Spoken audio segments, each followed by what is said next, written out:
When she opened her eyes, she was as dead as death. Jewels were missing and her heart was burst. But she made a vow under that tree that she'd wait for us.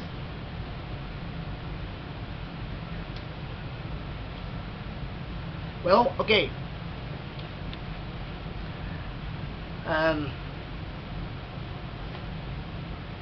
But her head was burst.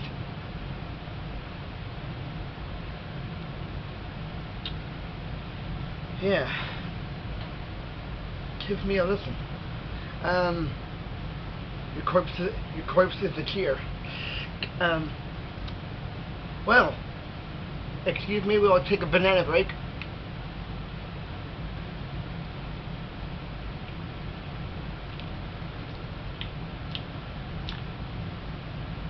And a coffee and ginger ale break. Well, I'm at it. Sorry, coffee and ginger ale mixed.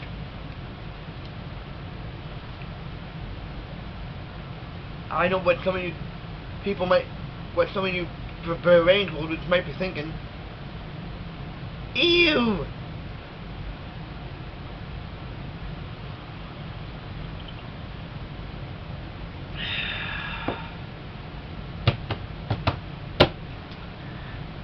Okay, right back at you. With all the hoo-hoo and the woo-hoo and the wah-ha and the womp-womp-womp and the bip-bip-bip. Coming back at you with another one.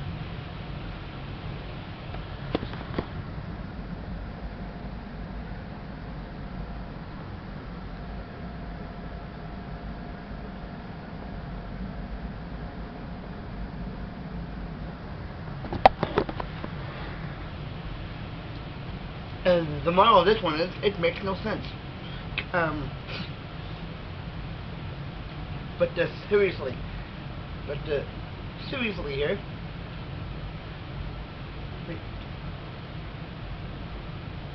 I would like to,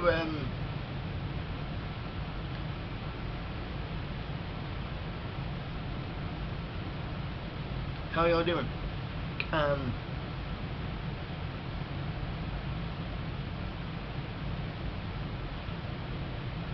Meow.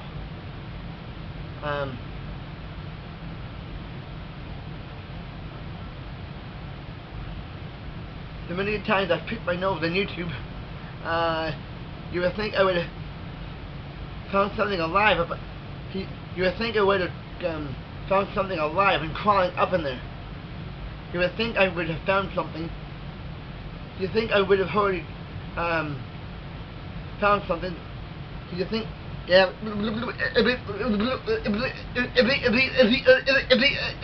It's up, folks.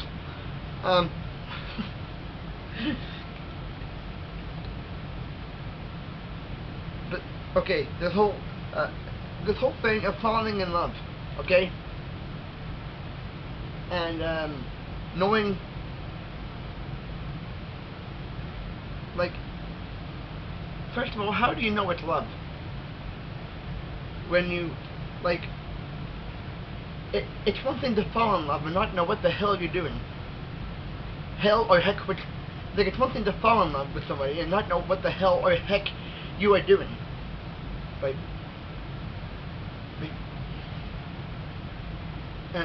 And I wish I could, and I wish I could tell you that it's a Cinderella story, but it's not. Well, it is and it isn't. Like, but for the most part, it's not. And there's no three little pigs either. Like when it comes to it either. Like when it comes right down to it.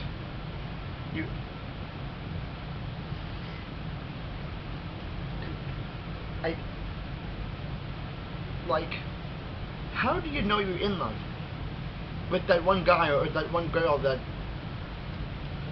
when maybe you're feeling something else?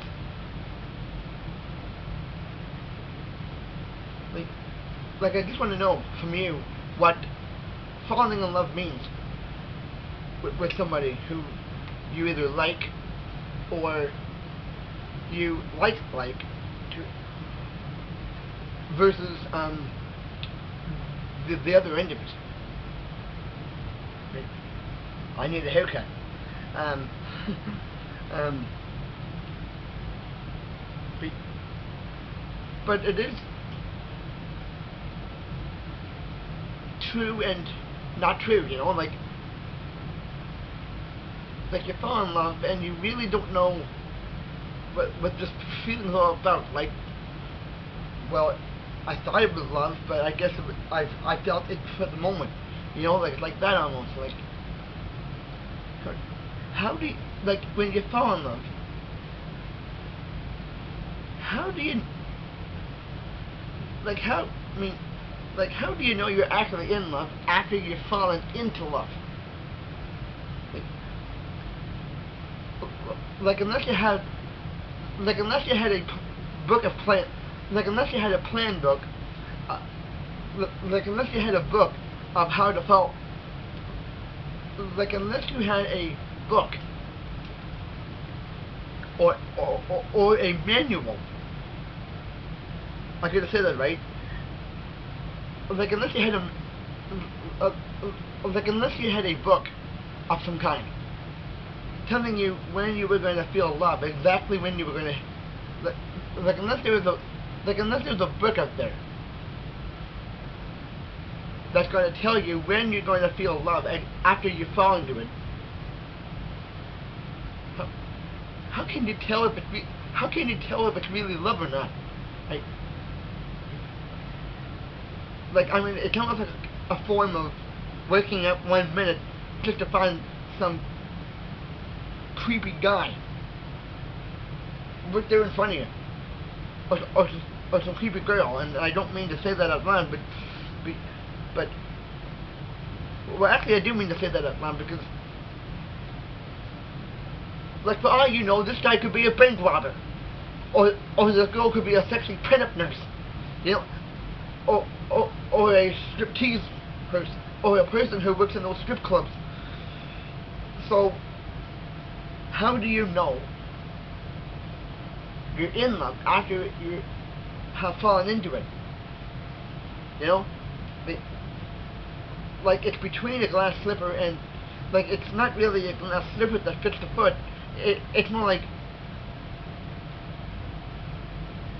is it love? Or is it just one of those, like, moments? Or is it one of those friggin' moments that just comes and goes? Like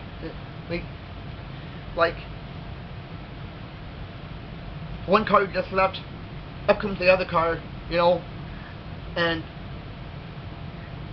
what is B.O.?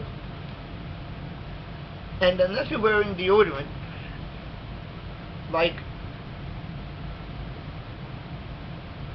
and first of all, unless you're wearing deodorant, how do you know? The only thing you can smell is, like, unless you're wearing the kind of deodorant that's called "Pick Me Up, Sweetheart," and let's do it. It doesn't really work that way. It takes months, sometimes years, sometimes you end up falling out of the relationship before you finally find out that you were not supposed to be in it, or you found out, hey, there's what, you know, like, unless there's a deodorant, like, unless you got a deodorant that's actually called, hey, sweetheart, come on, sweetheart, attract, like, unless you have a deodorant that's, like, unless you're wearing deodorant that's actually called boyfriend, like, unless you have a deodorant, like, unless you're wearing a deodorant that's actually called boyfriend girlfriend magnet,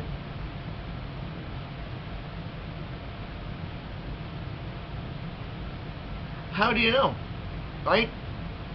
Like, unless you're wearing the kind of deodorant that's actually called boyfriend and girlfriend magnet, why even fall in love in the first place if you know you're going to get hurt or get your heart broken? Like, I mean, it makes no sense. Like, I mean, I had a for me, I had a 9 girlfriend apocalypse. They all broke my heart. I still survived, but I had some serious shock issues to get rid of, and I just recently got them off me, like and I just recently shook them off, and I just recently got them. Like, I had a 9 girlfriend apocalypse where either I didn't fit their personality, or they didn't fit mine, or just something out of the, you know, like, I mean,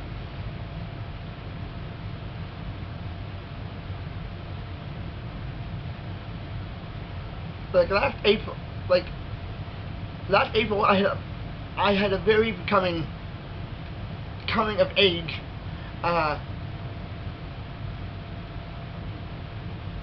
time, and it wasn't like I had this planned. I actually didn't. I held on to the hurt of the 9 girlfriends I had before I was hanging out with a friend of mine that is a girl, and I hung on to it until last April, and that's too long. I hurt myself, and for every time I had a girlfriend back then, it was leaving me. That was the shocking part. You know, I couldn't handle it. So when you think about it, like, I couldn't handle the shock of them leaving me, and I had 9 of them leave me. So I couldn't take it anymore. I had to just stop dating, or stop the whole falling in love thing. Because when somebody does 9 girlfriends or 9 boyfriends at a time,